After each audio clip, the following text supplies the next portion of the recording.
Hey, what is going on YouTube? Aaron here. We are in the Duca de Asta, and in today's video, we're going to be going over a little bit of positioning and talking about the hardest medal to achieve in World of Warships Legends. Now, some of you may be thinking it is a liquidator.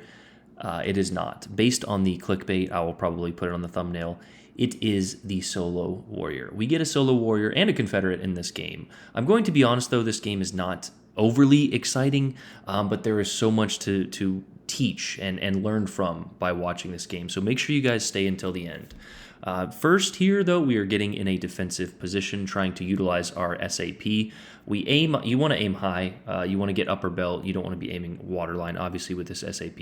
And the reason we angle out here is for that exact reason there. As you can see, we have multiple ships, at least looking our direction, one targeting us and one shooting at us. So what we're going to do right here is just get some nice salvos on these battleships. Again, aiming high. That SAP does very well against superstructure and the top plates of armor. Now, these are only 155s on the Duca, so after you saturate that superstructure, you're kind of SOL in terms of hitting battleships unless you can get the bow or stern plating. But that is the trade-off that you have when using these Italian cruisers. You are devastating against destroyers, but I can never seem to get... I have gotten a few dev strikes on destroyers, but I could never seem to get a game where I can just fully take advantage of all those destroyers. Here, though, we see that these ships are going around this side. Our team actually has a good push at B, but the rest of our team is kind of huddled up here at A. Now, I don't really want to be the aggressor in this ship. We do not have our rolling smoke that the typical Italian tech tree cruisers have, so if we're caught out in the open, we only have our rudder. And our side plating, the side belt armor on these ships is actually very good, so if you just kind of show a little bit of angle and you get the ship to shoot and you kind of close that angle back to 15, approximately 15 or 30 degrees, you can get, bounces more often than not. But you have a weak nose and a weak stern, so exposing those will get you citadeled or penetrated through the front or back. We are actually running an agile build on this.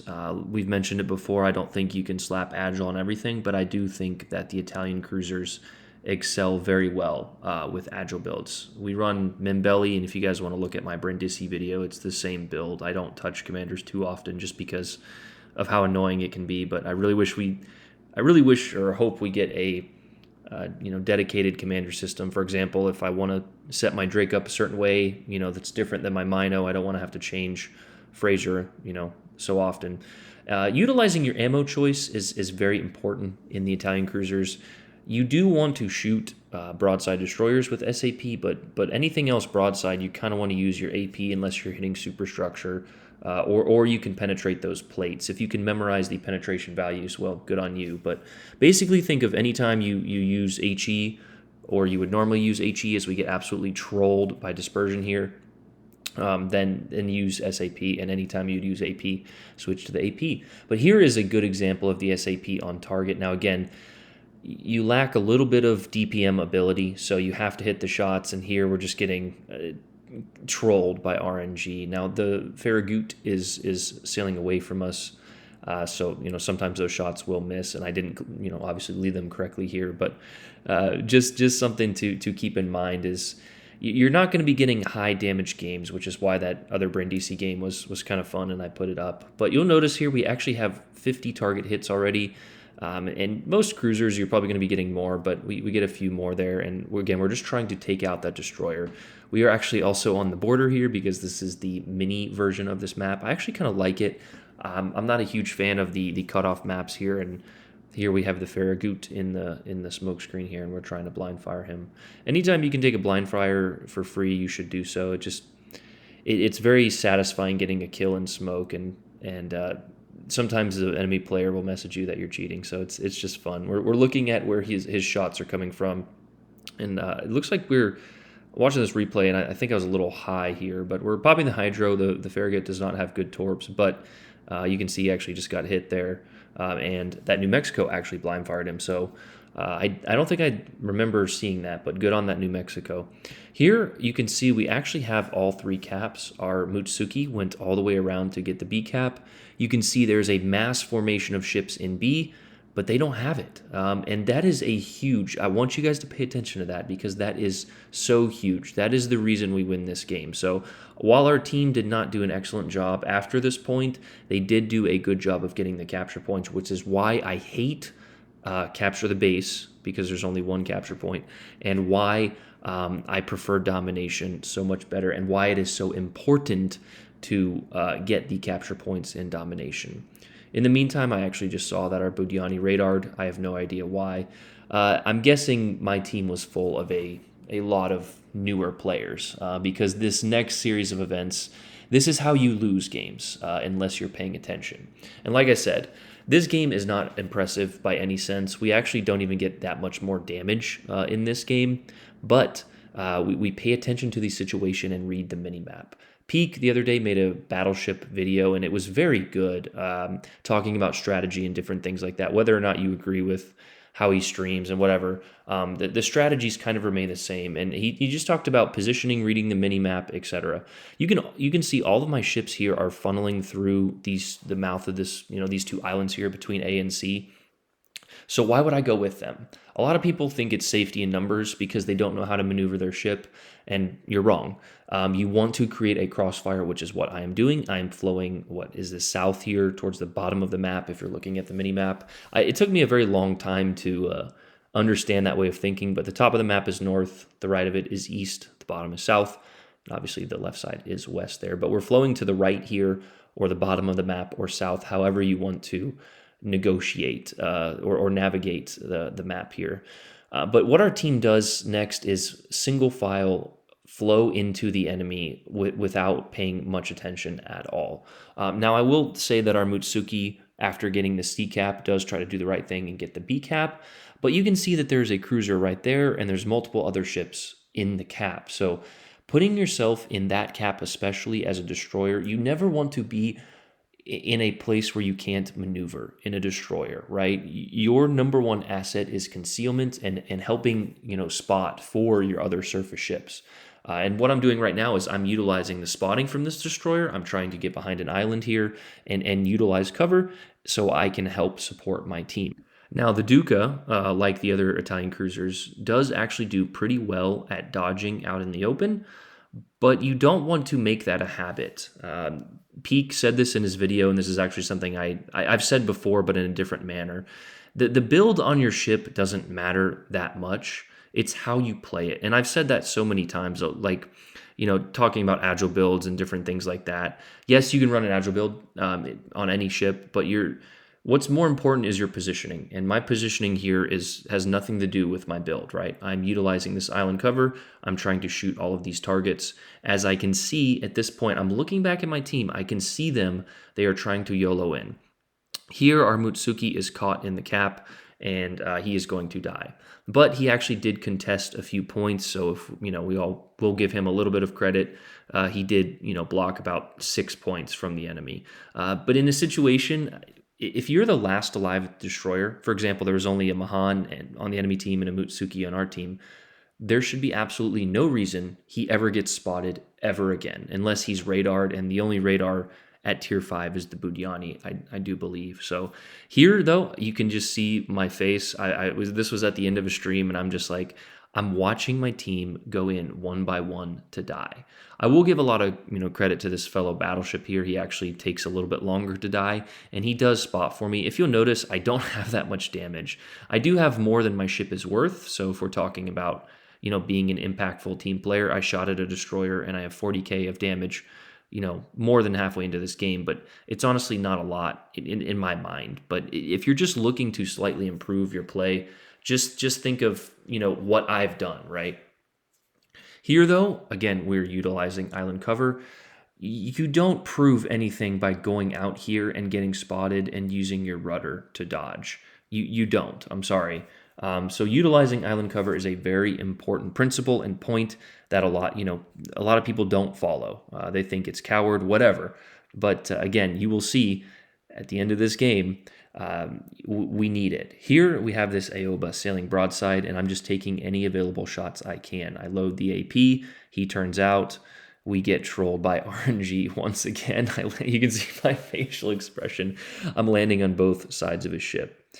Here, though, we can see that that battleship, while he did a decent job, is turning broadside, and it's time. It's time to go. I have to kill this New York if I want any chance of winning. As you can see, our Budyani went around and got isolated on the north side of B here, and it is down to 2 ships. It is a 2 versus 6. At this point, I was looking at the board and I was like, wait a second. Well, we are going to lose some points with this battleship going down, but you can see he's fairly healthy, so if we can take 2 of these ships with us, we can trade that point differential, and we have 2 caps, which is why it is so important to get the capture points. I don't know what it is about destroyer players or players really not understanding that principle. Now, just like everything in this game, there is a fine line, right? You should not sacrifice all of your health trying to get a capture point in the first minute, but you should also not let the capture point, you should never lose all 3 capture points, right? And that's what the enemy team did, and you will see later on that they pay for it. Here, I'm looking to go out to draw a little bit of damage away from my friendly battleship. Hopefully he can kill this guy. I also don't want to get detected here. I'm waiting for him to shoot. Unfortunately, our Fuso went broadside and gets absolutely smacked. The New York pops a heel here, and if I'm being honest, I probably should have went out east here. But we did have a plane up. I'm actually not sure how this guy was spotted. I think a plane. Yeah, our plane is going down now, so he will go undetected. But our plane was out spotting, and that's why he was detected there. So at this point, I'm looking at the clock, and I'm like, okay, we're only down 150. If I can kill this battleship, that's a 100-point swing, and we will tick the capture points in our favor. So what I'm doing here is waiting for this New York to come around. His last known course was on this side of the island. And what I'm doing by this, again, instead of mispositioning, is isolating this gunfight. You can see that I am targeted by 4. We get a shot off for free. We go around this rock, and we are undetected. Now, again, we get trolled here by RNG, and we just know that the DPM of this ship is not a lot. I probably should have had the AP loaded here, but I know that the New York is a less armored target. We drop our torps. We are still detected. But here the New York actually does something that I was not expecting. He turned away. Having a tier 4 battleship player with intelligence is something I did not expect to encounter in this match, but we did. Now, I could have turned around here, but you can see, again, we are targeted by 3. There is another cruiser there that just got detected. It is a Kirov. We also have that Fuso, Hyuga. We have 4 other ships there that can target us. I'm not sure why there's not, 6 targeting us. They all should be looking at me, but maybe we're out of range for a few of them. And again, this New York, he ran away and didn't shoot. He understood the game. A lot of you may have been thinking, why isn't he shooting? Well, I've shown that I've dodged. So him shooting and getting detected here with the 2,000 health he had would have lost his team the game. Unfortunately, the Kirov does not understand that principle, and he is shooting a losing fight here. He just lost 3,000 damage. He's going to lose another 1,000 damage here. And this is where the SAP and the damage output of the Italian cruisers really trolls you. But we get the Confederate there, and we get another hit for 2,500 or whatever, and we should get the finishing kill on this salvo. And we do. And if you look at the points, we are down. Well, it was 1, and we are down, now up, because we have 2 capture points. We are ticking at double the rate. So what do I have to do at this point, right? All I have to do is live. That New York repositioned. He will never, ever make it into B in the next 17 seconds. He needs a minute to cap, unless another ship is somehow on the backside of that island and I didn't see them, but we would detect them. So the game is over. And if you can see, there is 1 of me, and there's 5 remaining enemies. That is a solo warrior. Now here, I'm just playing cheeky. I'll go ahead and speed it up to the end. Not the most glorious solo warrior I've gotten. I think my favorite solo warrior that I've gotten was in the Montana. And I actually did get a true solo warrior where I killed everybody in the Alabama a long time ago, but I didn't save that game, unfortunately. The solo warrior is the hardest medal in Legends to get because you have to have the perfect set of circumstances, but we got it in this game. You can get a solo warrior in arena, and I think I've gotten 2 in arena, and I think you can get them in ranked. You can basically get it where you have at least 4 teammates, essentially. Sometimes the ranked doesn't allow you, but there you can see it on screen, and you can see the relief in my face. So as we mentioned in the beginning, not the most impressive game, not the most impressive solo warrior, but a win is a win, and it is a solo warrior. So, just a few tips and tricks on how to get it. don't be a silly goose, as you can see me cheesing there.